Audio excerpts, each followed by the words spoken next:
ప్రేమామయుడైన యేసుక్రీస్తు నామములో ఈ ఉదయకాల సమయములో మీ అందరికీ శుభాలు వందనాలు తెలియజేస్తున్నాను.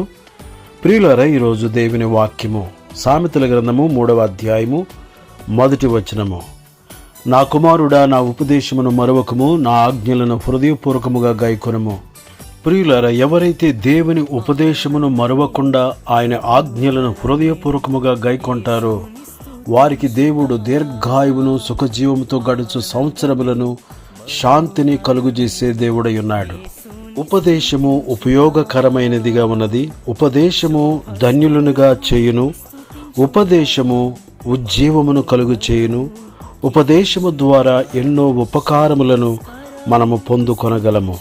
నీ ఉపదేశము వలన నాకు వివేకము కలిగెను, తప్పు మార్గములనియు నాకు అసహ్యములాయెను అని కీర్తనకారుడైన దావీదు చెప్పుచూ ఉన్నాడు.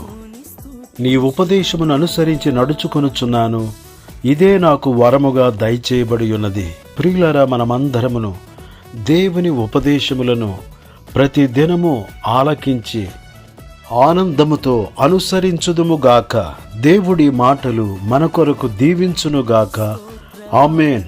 దయగల మా తండ్రి, ఉదయకాల సమయములో నీ ఉపదేశము ద్వారా మీరు మాతో మాట్లాడుచు మమ్ములను ఉజ్జీవింపచేయుచున్నందుకై నీకు స్తోత్రం చెల్లిస్తున్నాము. ఈ ఉదయకాల ఆశీర్వాదములు సమృద్ధిగా ప్రతి ఒక్కరికి మీరు అనుగ్రహించుమని క్రీస్తు యేసు పరిశుద్ధమైన నామములో ప్రార్థన చేసి అడుగుచున్నాను తండ్రి. ఆమేన్.